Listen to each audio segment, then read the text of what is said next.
প্রিয় শিক্ষার্থী, আমরা গত ক্লাসে দেখছিলাম যে ঘর্ষণ কাকে বলে, ঘর্ষণ কত প্রকার, ঘর্ষণ বল কি।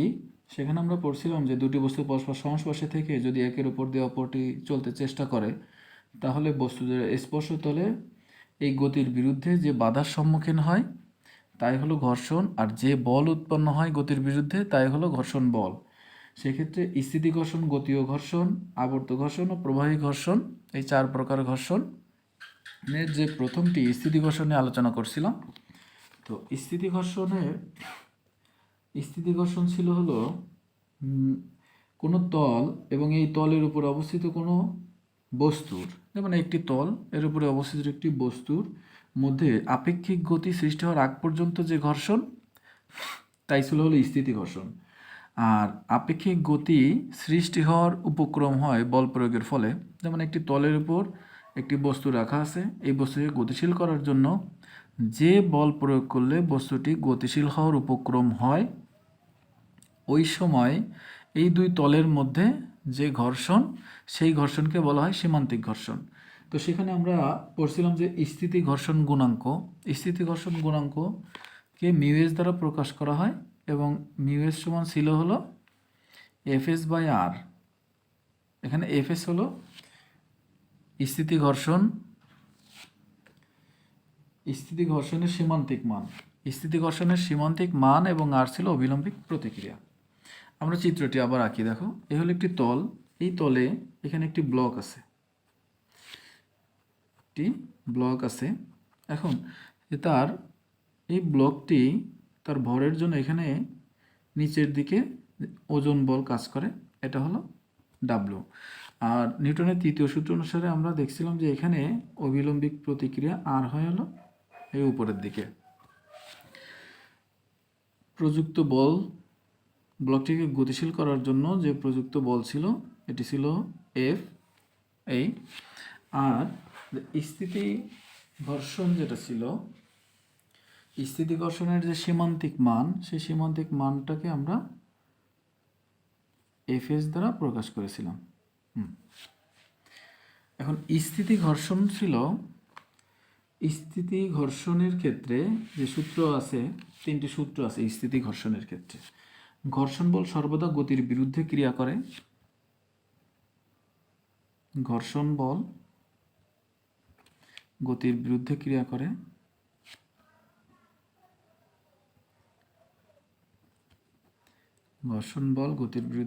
করে। এটা আমরা জানি যে ঘর্ষণ বল সবসময় গতির বিরুদ্ধে ক্রিয়া করে। আরেকটা হলো স্থিতি ঘর্ষণ বলের সীমান্তিক মান অবিলম্বিক প্রতিক্রিয়া সমানুপাতিক। যেমন এখানে যদি আমরা এই সমীকরণটিকে লিখি যে এফ অফ এস সমান মিউ এস আর, অর্থাৎ মিউ এস যদি ধ্রুবক হয় সেক্ষেত্রে এফ অফ এস আর এর সমানুপাতিক, অর্থাৎ স্থিতি ঘর্ষণ বলের সীমান্তিক মান অবিলম্বিক প্রতিক্রিয়ার সমানুপাতিক। অর্থাৎ অবিলম্বিক প্রতিক্রিয়া যদি বেশি হয় সেক্ষেত্রে স্থিতি ঘর্ষণ মান বেশি হবে। আর স্থিতি ঘর্ষণ বল স্পর্শ তলের, যেমন স্থিতি ঘর্ষণ বলটা কিসের উপর নির্ভর করে, যে এই মাধ্যমের প্রকৃতির উপর, এই দুই মাধ্যমের প্রকৃতির উপর নির্ভর করে, কিন্তু এর ক্ষেত্রফলের উপর নির্ভর করে না।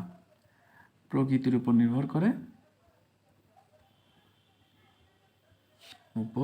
করে কিন্তু ক্ষেত্রফলের উপর নির্ভর করে না। এটা নির্ভর করে প্রকৃতির উপর। এখন আমরা শিখব যে ঘর্ষণ কোণ কি।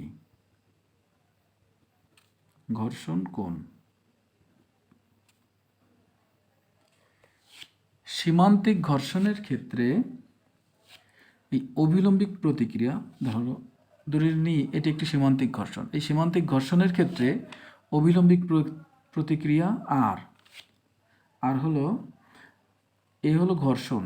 এই দুটোকে যদি আমরা সংযোজন করলে কি পাবো, আমরা এখানে একটা লব্ধ প্রতিক্রিয়া পাবো, যাকে এস দ্বারা প্রকাশ করা হয়। এই লব্ধ প্রতিক্রিয়া এস বা অবিলম্বিক প্রতিক্রিয়া, লব্ধ প্রতিক্রিয়া, এটা হলো লব্ধ প্রতিক্রিয়া, এস সমান লব্ধ প্রতিক্রিয়া, এই লব্ধ প্রতিক্রিয়া, আর আর্স হলো অবিলম্বিক প্রতিক্রিয়া, অবিলম্বিক প্রতিক্রিয়া। এই দুইয়ের মধ্যে যে কোণ, সেই কোণটাকেই বলা হয় ঘর্ষণ কোণ, যাকে ল্যামডা দ্বারা প্রকাশ করা হয়। দেখো তাহলে কি হলো, এখানে ছিল সীমান্তিক ঘর্ষণ। সীমান্তিক ঘর্ষণের ক্ষেত্রে যে ঘর্ষণ এবং অবিলম্বিক প্রতিক্রিয়া দুটোকে যদি সংযোজন করা হয়, সংযোজন করে আমরা যে লব্ধ প্রতিক্রিয়া পাই, সেটি অবিলম্বিক প্রতিক্রিয়ার সাথে যে কোণ উৎপন্ন করে তাকে বলা হয় ঘর্ষণ কোণ ল্যামডা। তাহলে আমরা কিভাবে লিখব, যে সীমান্তিক ঘর্ষণের ক্ষেত্রে, সীমান্তিক ঘর্ষণের ক্ষেত্রে অবিলম্বিক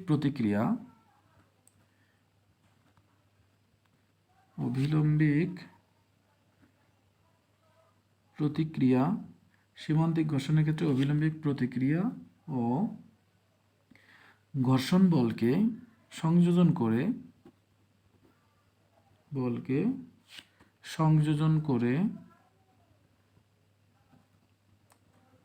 যে লব্ধ প্রতিক্রিয়া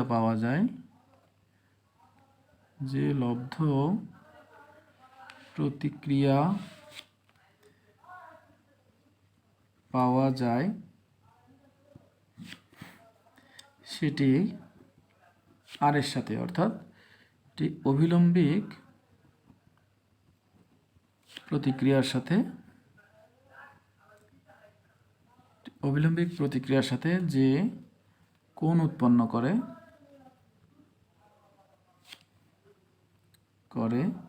তাকে ঘর্ষণ কোণ বলে।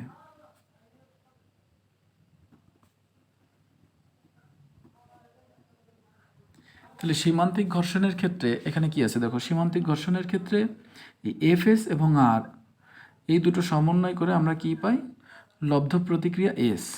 এই এস এবং আর এর মধ্যবর্তী কোণ ল্যামডা, এই ল্যামডাকে বলা হয় ঘর্ষণ কোণ। এখন এসকে যদি আমরা দুটো অংশে ভাগ করি, দেখো কোণের দিকের অংশটা কি হয়, এস কজ ল্যামডা, আর লম্ব বরাবর উপাংশটা কি হয়, এই উপাংশটা হবে এস সাইন ল্যামডা। তাহলে এদিক হলো এস কজ ল্যামডা হলো আর এর মান, তো সেক্ষেত্রে আমরা এখানে লিখতে পারি যে আর সমান কি, এস কজ ল্যামডা, আর এফ এস সমান এস সাইন ল্যামডা। এই দুটো থেকে দেখো, এখন যদি ভাগ করি এস এস কাটা যায়, সাইন বাই কজ হলো টেন ল্যামডা সমান এফ এস বাই আর। আবার আমরা জানি এফ এস বাই আর হলো মিউ এস। তাহলে দেখো কি হয়, যে টেন ল্যামডা সমান মিউ এস। এটা থেকে আমরা কি বলতে পারি, টেন ল্যামডা হলো ঘর্ষণ কোণ, তাহলে ঘর্ষণ কোণের ট্যানজেন্ট কিসের সমান, স্থিতি ঘর্ষণ গুণাঙ্কের সমান। ঘর্ষণ কোণের ট্যানজেন্ট, এই যে ল্যামডা, টেন ল্যামডা সমান মিউ এস, ঘর্ষণ কোণের ট্যানজেন্ট কিসের সমান, মিউ এসটা হলো ঘর্ষণ গুণাঙ্ক, স্থিতি ঘর্ষণ গুণাঙ্কের সমান।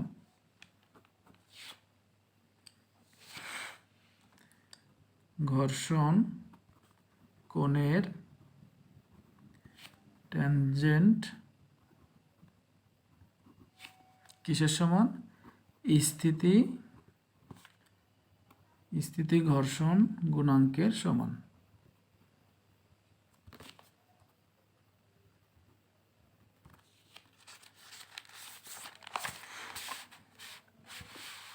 এবার আমরা আরেকটি প্রশ্ন শিখব, সেটি হলো স্থিতি কোণ।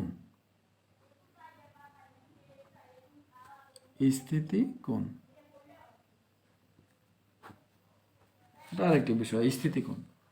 ধরো যদি কোনো তলের উপর একটি বস্তু থাকে, যে কোনো তলের উপর একটি বস্তু যদি রাখা হয়, তো সেই তল অনুভূমিকের সাথে যদি আন্ত অবস্থায় থাকে, অর্থাৎ এখন এটা উঠালে দেখো বস্তুটি গতিশীল হয়। যেমন অনুভূমিকের সাথে স্কেলটা হলো একটি তল। এখন এই তলের উপর এই রাবারটা রাখলাম, রাবার হলো একটি বস্তু।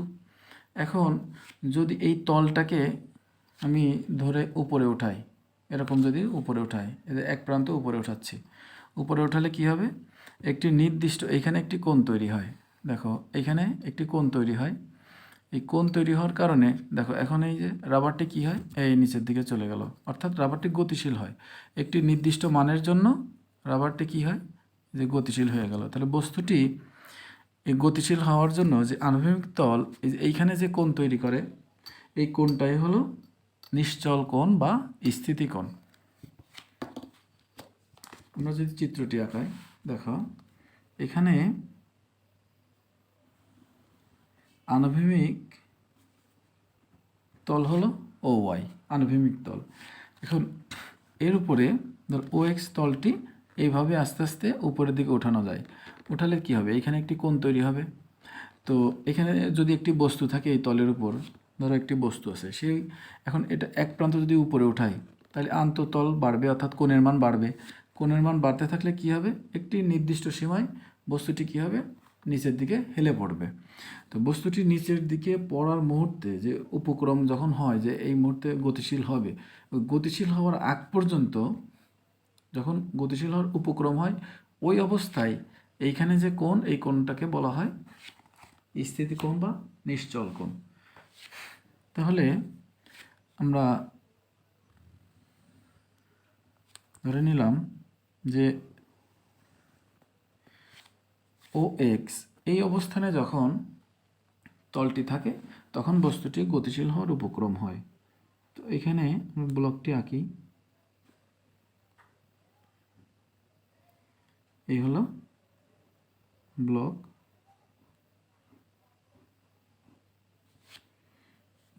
এই ব্লকটি রাখলাম, এই পর্যন্ত রাখলাম। তাহলে এই যে আন্তঃতলের সাথে যে কোণ তৈরি করলো, এটাই হবে স্থিতি বা নিশ্চল কোণ থিটা।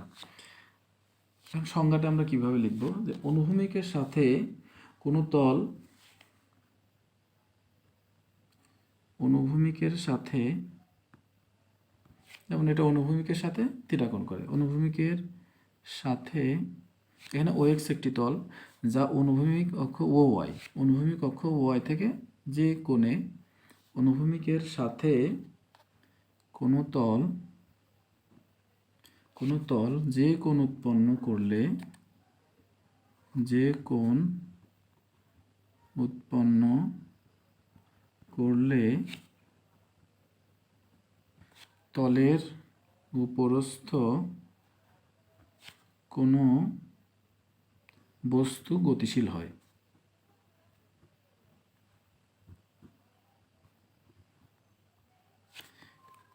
গতিশীল হওয়ার উপক্রম হয়, গতিশীল হওয়ার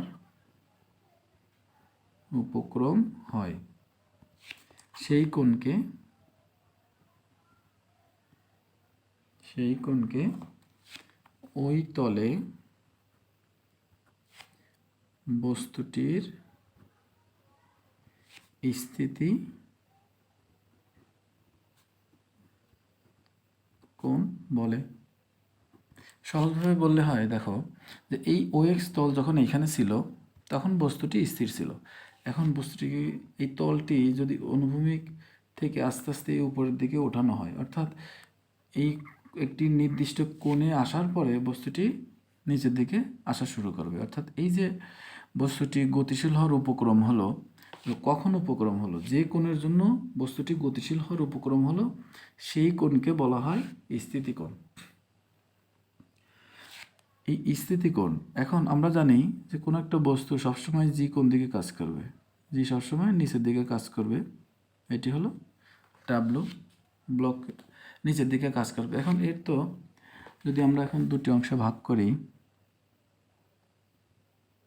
এই একটি অংশ আর একটি অংশ, দুই অংশে যদি বিভাজন করি, এই কোণের মান হলো থিটা চিত্র অনুসারে, তাহলে যদি কোণ এটা হয়, এটার মান হবে ডাব্লু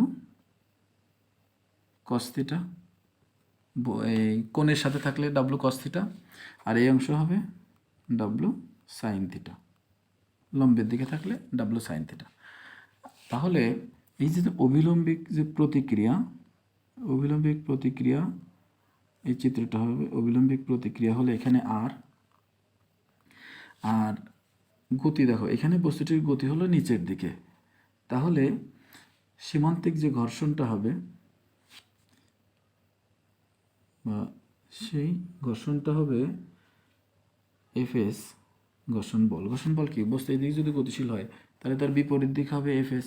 এখন চিত্র হতে আমরা কি লিখতে পারি দেখো, আরটা কিসের সমান, ডাব্লু কস থিটা, আর সমান ডাব্লু কস থিটা, আর এফএস সমান ডাব্লু সাইন থিটা। সমীকরণ দুটি যদি এখন আমরা ভাগ করি তাহলে কি পাবো, ডাব্লু ডাব্লু কাটা যায়, থাকে ট্যান থিটা সমান fs by r, tan theta সমান হলো এফএস বাই আর। আবার আমরা জানি এফএস বাই আর হলো মিউএস। আবার একটু আগেই আমরা দেখেছিলাম, দেখো মিউএস সমান আবার কি, ট্যান ল্যামডা, তাহলে ট্যান থিটা সমান মিউএস সমান আবার ট্যান ল্যামডা, ট্যান যদি বাদ যায় থাকে কি থিটা সমান ল্যামডা। এখানে থিটাটা কি ছিল, স্থিতি কোণ, আর ল্যামডাটা কি ছিল, ঘর্ষণ কোণ।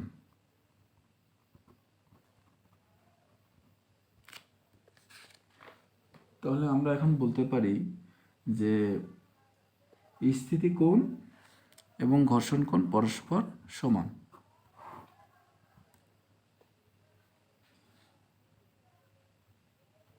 এই ছিল মোটামুটি যে স্থিতি ঘর্ষণ সম্পর্কিত আলোচনা।